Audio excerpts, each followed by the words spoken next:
Roald Dahl's Matilda, Chapter 19, The Practice. Matilda found the house empty as usual. Her father was not yet back from work. Her mother was nowhere yet back from bingo, and her brother might be anywhere. She went straight into the living room and opened the drawer of the sideboard where she knew her father kept a box of cigars. She took one out and carried it up to her bedroom and shut herself in. Now for the practice, she told herself. It's going to be tough, but I'm determined to do it. Her plan for helping Miss Honey was beginning to form beautifully in her mind. She had it now in almost every detail, but in the end, it all depended upon her being able to do one very special thing with her eye power.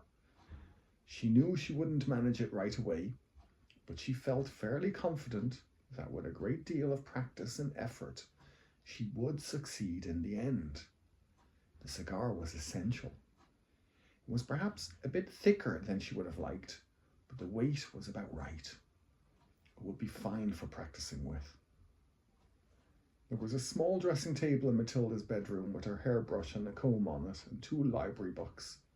She cleared these things to one side and laid the cigar down in the middle of the dressing table.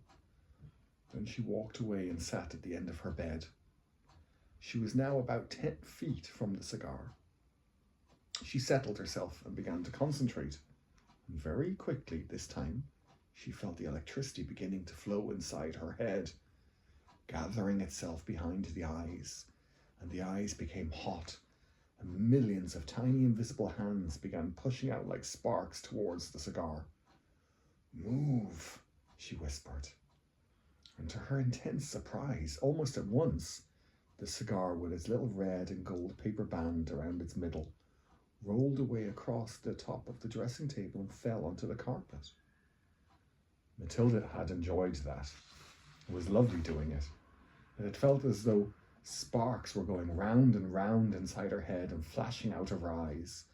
It had given her a sense of power that was almost ethereal. And how quick it had been this time, how simple. She crossed the bedroom and picked up a cigar and put it back on the table. Now for the difficult one, she thought. But if I have the power to push, then surely I also have the power to lift. And it is vital I learn how to lift it.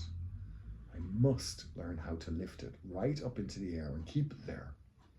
It is not a very heavy thing, a cigar. She sat on the end of the bed and started again. It was easy now to summon up the power behind her eyes. It was like pushing a trigger in the brain. Lift, she whispered. Lift, lift. At first, the cigar started to roll away, but then, with Matilda concentrating fiercely, one end of it slowly lifted up about an inch off the tabletop. With a colossal effort, she managed to hold it there for about 10 seconds, and then it fell back again. "Phew," she gasped. "I'm getting it. I'm starting to do it." For the next hour, Matilda kept practicing, and in the end she had managed, by the sheer power of her eyes, to lift the whole cigar clear off the table about 6 inches into the air and hold it there for about a minute. Then suddenly, she was so exhausted she fell back onto the bed and went to sleep. That was how her mother found her later in the evening. "What's the matter with you?" the mother said, waking her up. "Are you ill?" "Oh gosh," Matilda said, sitting up and looking around. "No, I'm all right. I'm a bit tired, that's all." From then on, every day after school, Matilda shut herself in her room and practiced with the cigar. And soon it all began to come together in the most wonderful way. 6 days later, by the following Wednesday evening, she was able not only to lift the cigar up into the air, but also to move it around exactly as she wished. It was beautiful. "I can do it," she cried. "I can really do it. I can pick the cigar up just with my eye power and push it and pull it in the air any way I want."